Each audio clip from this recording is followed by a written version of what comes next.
Bonjour, voici donc la correction des exercices 3 et 4. Alors si vous ne les avez pas encore préparés, je vous invite à mettre sur pause, à réfléchir, puis sur play pour avoir des indications, puis ensuite la solution. Si vous avez déjà préparé l'exercice 3 et que vous avez trouvé à la question 1 6,25 volts, le résultat est faux. Par contre, si vous avez trouvé 5 volts, le résultat est juste et vous pouvez passer à la question suivante. Alors, déjà donc, l'exercice 3, nous avons un convertisseur. Un convertisseur qui à 10 degrés associe 0 volts, à 40 degrés 10 volts et à 25 degrés, eh bien, on cherche justement la tension grand U. Si vous avez trouvé 6,25 volts, c'est que vous avez fait une erreur. Quelle erreur avez-vous faite? En fait, vous avez considéré que ces deux grandeurs sont proportionnelles, les grandeurs T et U, et vous avez écrit, j'imagine, que 40 fois U est égal à 10 fois 25, donc que U est égal à 6,25 volts. Or, ça ne fonctionne pas ici. Et pourquoi ça ne fonctionne pas ici? Tout simplement parce que ces deux grandeurs ne sont pas proportionnelles. Alors, je vous invite à regarder le cours à la page 10 qui vous explique la définition de deux grandeurs grand X et grand Y proportionnelles. Elles sont proportionnelles lorsque, par exemple, grand Y est égal à K fois grand X. K, c'est ce qu'on appelle le coefficient de conversion. De proportionnalité, pardon, le coefficient de proportionnalité. Donc y1 égale à k fois x1, y2 égale à k fois x2, etc. yn égale à k fois xn.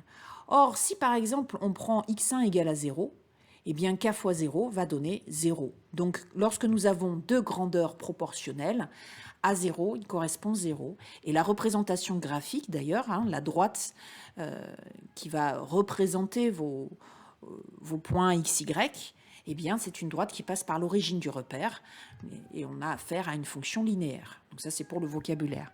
Donc ici, ces deux grandeurs ne sont pas proportionnelles. À quoi le reconnaît-on? Tout simplement parce que ici, vous voyez qu'à 10, il est associé 0. Donc, T et U ne sont pas proportionnels. Alors, comment résoudre ce problème? Eh bien, en fait, il y a deux méthodes. Soit intuitivement, vous vous dites, ah bah alors en fait ici, de 10 à 40, la température augmente de 30 degrés et la tension de son côté augmente de 10 volts. Donc qu'est-ce qui va se passer de 10 à 25? Eh bien la température va augmenter de 15 degrés. 15 degrés, c'est la moitié de 30. Et la tension va augmenter de, en fait, on cherche justement de combien elle va augmenter. Donc là, je pense que vous comprenez ce qui va se passer. Donc voilà, ça c'est la méthode intuitive que l'on peut mathématiquement expliquer en construisant le tableau des différences de température et de tension.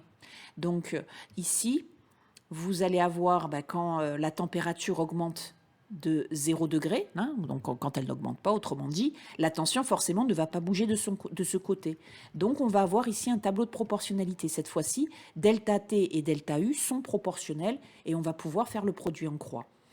Voilà, donc ça c'est la méthode 1. La méthode 2 consiste à exprimer U à l'aide de grand T, en fonction de grand T, avec une équation de droite, puisque c'est une conversion, donc on a affaire à une équation de droite ici, qui relie les deux grandeurs grand U et grand T. Donc M le coefficient directeur et P l'ordonnée à l'origine. Voilà, donc je vous laisse réfléchir, mettre sur pause puis sur play pour avoir la solution. Alors, donc revenons à notre méthode 1, la méthode intuitive que l'on peut aussi expliquer avec le tableau des différences. Donc voilà, delta T et delta U, la différence des deltas, des températures et tensions.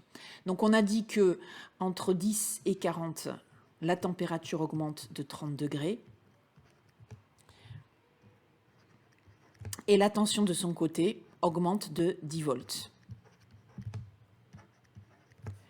Que se passe-t-il lorsque la température augmente de 15 degrés, qui est la moitié de 30 degrés? Eh bien, la tension va augmenter de U-0, donc de U. C'est ce qu'on cherche justement. Voilà. Donc en fait, je pense que vous avez compris qu'on peut le faire intuitivement, hein, puisque la moitié de 10, hein, c'est 5.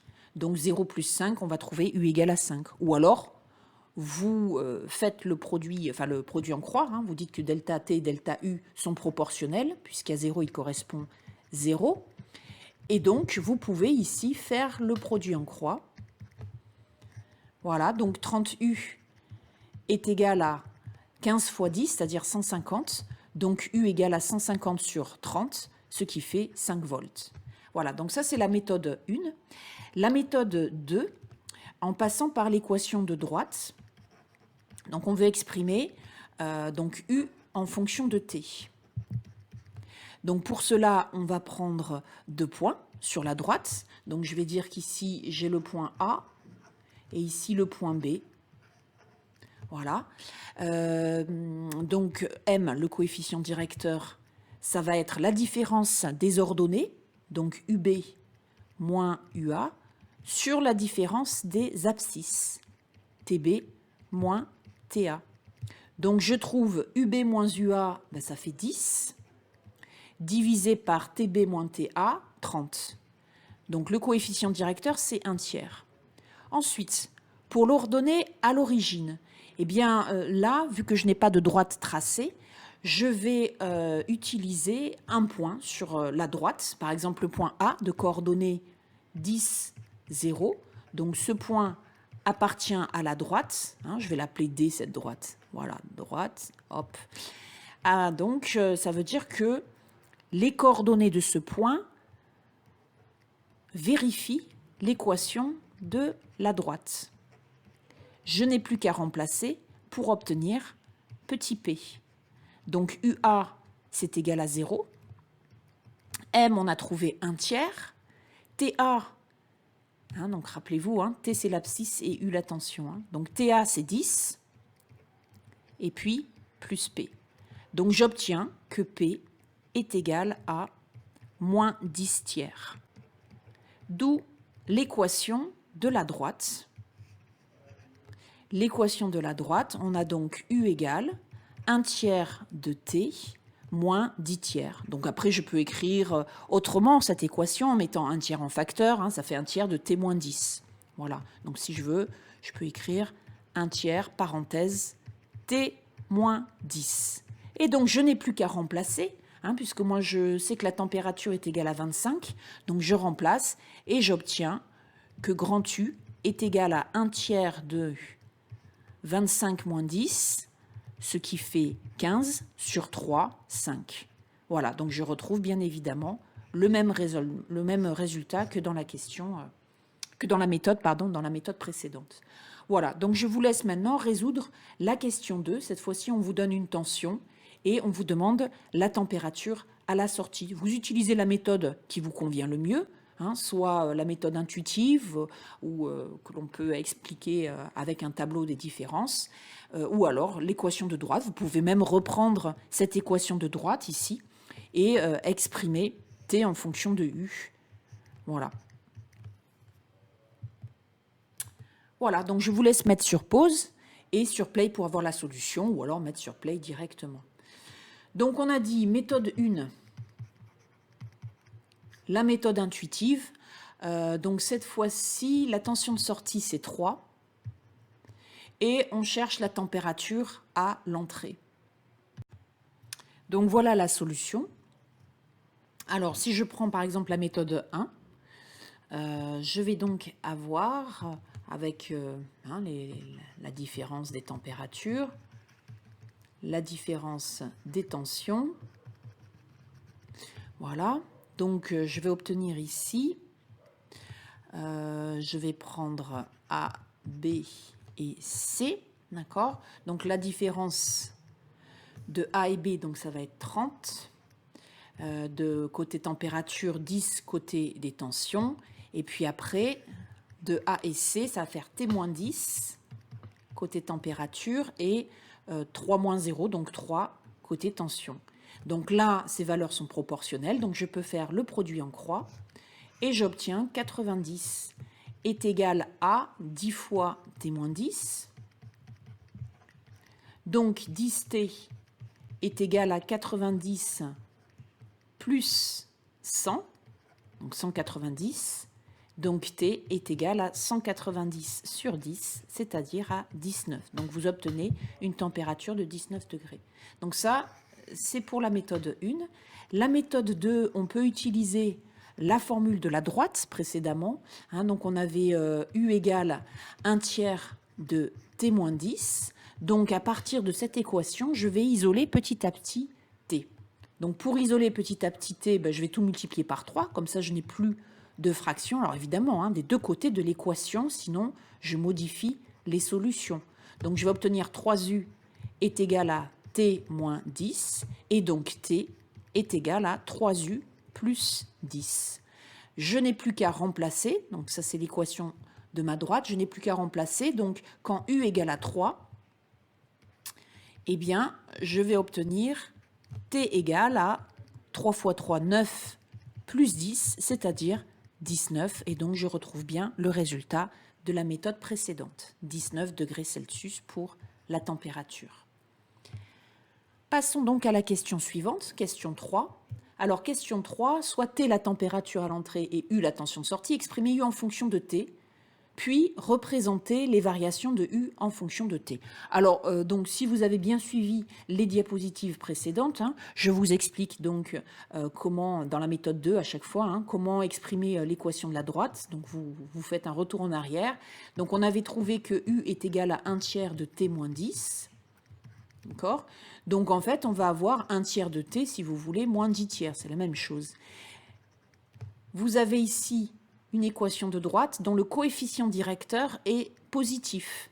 Donc, les variations de grand U en fonction de T, ça va être croissante. U est croissante. U est croissante. D'accord ? Donc, si vous voulez, vous pouvez l'expliquer avec un tableau de variation.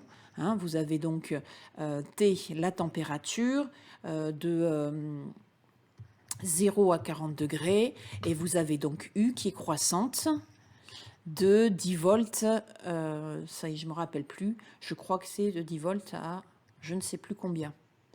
Voilà, bon, vous complétez à 25. Voilà. D'accord ? Bien. Je regarde parce que j'ai un doute. C'était 10, 40, 0, 10. Voilà, je les ai inversés là. 10, 40 et 0 et 10. Voilà. Hop.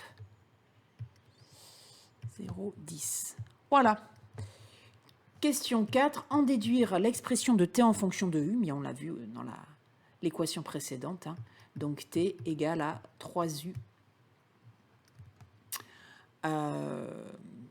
plus 10. Voilà. Bien. Donc pour la semaine 38, il y a un QCM. Le programme de ce QCM, ça va être les équations de droite, puisque vous voyez qu'on a travaillé sur les équations de droite dans cet exercice, entre autres les fractions par rapport à l'exercice 1, les exercices 1 et 2, et les polynômes de degré 2 par rapport à l'exercice qui suit. Exercice 2, c'est parti. Alors, résistance équivalente, soit petit r, une résistance strictement positive telle que R est égal à 10 ohms. Alors, il faut savoir que dans cet exercice, je vous demanderai de travailler avec les variables, donc avec petit r et petit x, ne pas remplacer petit r par 10. Parce qu'on pourrait très bien imaginer une suite à cet exercice 4 où petit r est égal à 20 ou 30 ou 50, et donc on ne va pas recommencer tout ce travail, c'est-à-dire la résolution des questions 1 et 2. Allez, donc déterminer la résistance positive, petit x tel que. Donc je vous laisse mettre sur pause pour chercher la solution, puis sur play pour avoir les indications, puis la solution. Alors, donc les indications, donc il y a plusieurs façons de mener ces calculs. Donc si jamais vous êtes bloqué, eh bien je vais vous proposer deux façons de faire. Alors, première méthode, soit donc l'inconnu c'est x, ça déjà il faut bien voir que c'est x que l'on cherche. Donc ici, première méthode, soit intuitivement vous décidez de faire passer entre guillemets le R au second membre, c'est-à-dire de soustraire par R, les deux membres de cette équation, puisqu'on a une addition, donc on soustrait. Donc ça, c'est la première méthode. Et après, moi, je vous conseille, quand vous avez comme ça une équation avec des fractions, de faire en sorte qu'il n'y ait plus de fractions. Donc ici, pour se débarrasser, entre guillemets, du dénominateur, vous allez tout multiplier à gauche et à droite par R plus X. Voilà, donc comme ça, vous avez R plus X fois Rx sur R plus X. Donc les R plus X vont partir. D'accord? Et de l'autre côté, vous avez X moins R fois R plus X. Voilà, donc au final, vous obtenez une équation qui est bien plus agréable, puisque ça donne Rx est égal à X moins R fois X plus R. Alors je fais exprès de l'écrire comme ça, parce que normalement, vous devriez voir apparaître une identité remarquable. Je n'en dis pas plus. Donc une fois que vous avez cette forme-là, cette équation-là, vous développez, etc., vous réorganisez les termes, et vous obtenez un polynôme de degré 2. Et donc, je vous renvoie au rappel de cours, page 9 du chapitre 1. Ces formules-là, ici, suivant les valeurs de delta, le discriminant du polynôme, il faut les connaître absolument, impérativement, par cœur. La méthode 2, c'est une toute petite variante. Certains étudiants, plutôt que de faire passer entre guillemets le R dans le second membre, ils commencent par tout multiplier par R plus X, toujours dans le but justement que je vous ai indiqué précédemment, c'est-à-dire de ne plus avoir de fraction.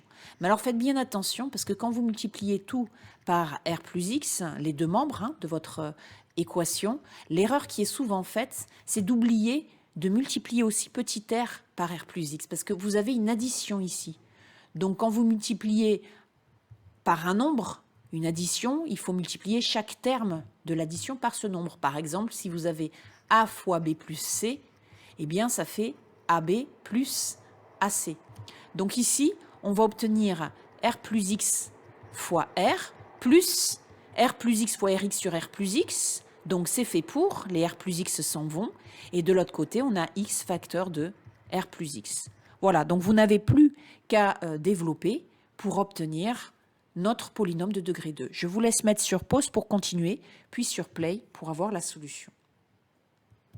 Alors la solution, donc ici, je rappelle que je veux absolument que vous travaillez avec l'expression littérale, c'est-à-dire sans remplacer R par 10. Cela dit, si vous avez remplacé R par 10, vous pouvez recommencer votre travail et normalement, au final, vous devriez trouver le même résultat. Donc, c'est pas plus mal aussi, ça vous permet d'avoir une autre méthode de calcul.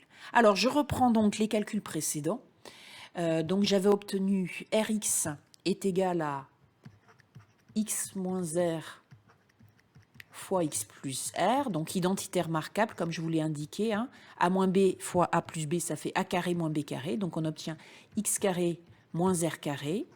Et donc, nous n'avons plus qu'à regrouper dans un seul membre nos termes ici en les réorganisant, c'est-à-dire degré 2, degré 1 et degré 0, par rapport à la variable x, bien entendu, puisque c'est x que l'on cherche. N'oubliez pas que ce que l'on cherche, c'est x, un nombre positif qui vérifie cette équation. Donc après, vous n'avez plus qu'à faire un delta. Et voilà, trouver le résultat. Alors pour la méthode 2, c'est-à-dire pour ceux qui ont écrit, alors R plus X fois Rx, donc R plus X fois R plus Rx est égal à X facteur de R plus X. Donc là, on développe R carré plus XR plus Rx égale XR plus X carré. Et on voit qu'ici, hop, on peut simplifier par XR, et puis on obtient donc le même polynôme, bien entendu. Alors, delta. Donc, pour calculer delta, vous vous rappelez, c'est B carré moins 4AC, la formule. Donc ici, votre A, c'est 1. Votre B, c'est le coefficient de X, donc c'est moins R. Et C, c'est moins R carré, la constante. Donc, on n'a plus qu'à remplacer là-dedans. Donc, ça va faire moins R le tout au carré, moins 4 fois A qui est 1, fois C qui est moins R carré. Moins R, le tout au carré, ça fait plus R carré. Et ici, on a plus 4R carré, donc on obtient 5R carré pour delta, qui est donc positif. Je vous rappelle que dans l'énoncé, on vous a dit que R est strictement positif, hein, donc le delta est non nul.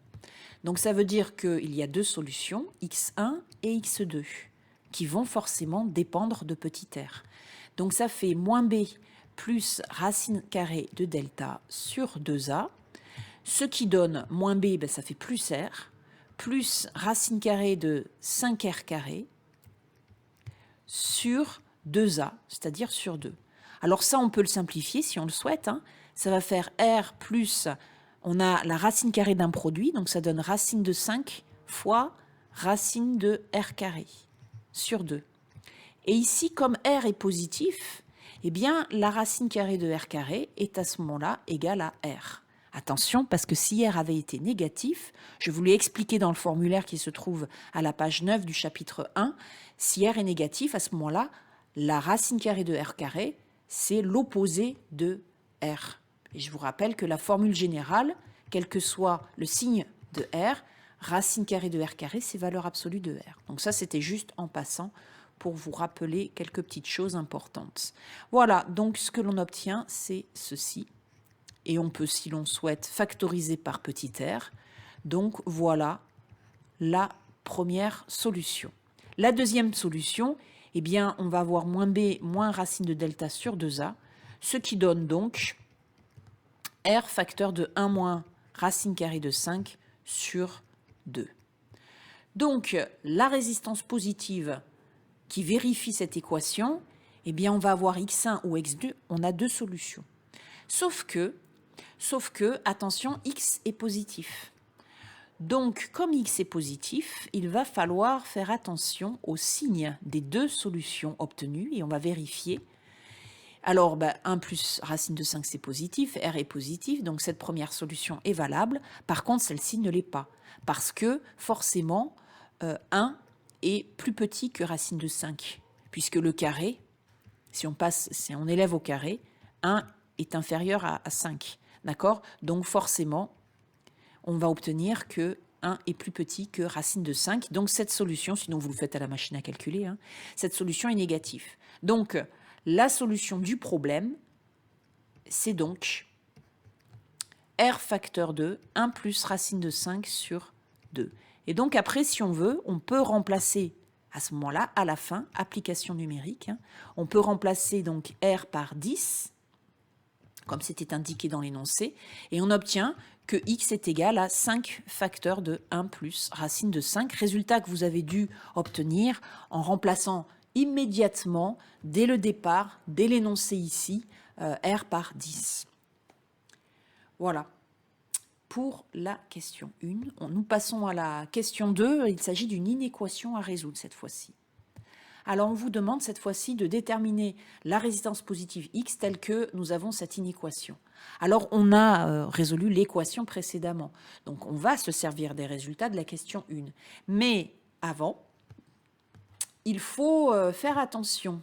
Parce qu'ici, on n'a pas une égalité, hein, on n'a pas une équation, on a une inéquation. Donc, on va passer en revue, alors par exemple, en prenant la méthode 1, toutes les opérations qui ont été effectuées. Première opération, on soustrait R aux demandes de l'équation. Quand on soustrait un nombre aux demandes d'une inéquation, on n'en change pas le sens, d'accord, ici. Donc, Rx sur R plus x va rester supérieur à x moins r. Ensuite, on multiplie tout par r plus x, les deux membres de cette inéquation. Comme x plus r est la somme de deux nombres positifs, on ne va pas changer le sens de l'inéquation. Voilà, donc je rappelle que quand on ajoute ou quand on soustrait un nombre, on ne change pas le sens de l'inéquation. Quand on multiplie ou divise par un nombre, s'il est positif, on ne change pas le sens de l'inéquation. S'il est négatif, on le change. Donc ici, on obtient Rx supérieur ou égal à x moins r fois r plus x. Voilà. Donc on obtient Rx supérieur ou égal à, donc on avait x carré moins r carré. Et ensuite, attention, on obtient 0 supérieur ou égal à x carré moins rx moins r carré. Donc voilà l'inéquation que nous devons résoudre. X carré moins rx moins r carré négatif. Donc pour quelle valeur de x positif, eh bien, ce polynôme est-il négatif? Donc nous allons construire un tableau de signes. Donc quand vous avez ici votre polynôme, vous allez écrire les deux racines. Vous vous rappelez, vous aviez x1 et x2. Donc on avait alors r facteur de 1 moins racine de 5 sur 2 et r facteur de 1 plus racine de 5 sur 2. Voilà. Donc ici, le polynôme s'annule en ces deux valeurs. Donc ça, c'est x carré moins rx moins r carré. Et vous savez qu'à ce moment-là, c'est du signe de moins a. Alors a, c'est le coefficient, c'est 1 ici. Hein. Donc c'est du signe de moins a entre les racines et du signe de a à l'extérieur des racines. Donc il faut que le signe s'alterne ici. D'accord? Donc le signe de moins a, c'est moins. Et ici, ça va être plus. Si jamais vous avez un doute, hein, si vous ne vous rappelez plus signe de moins a ou signe de a, vous pouvez aussi très bien choisir une valeur simple. Vous calculez le polynôme en cette valeur. Par exemple, ici, vous avez 0 entre les deux. Donc en 0, vous calculez le polynôme, ça fait moins r carré. Moins r carré est négatif, donc vous avez le signe moins, et de part et d'autre des zéros ici, vous avez plus.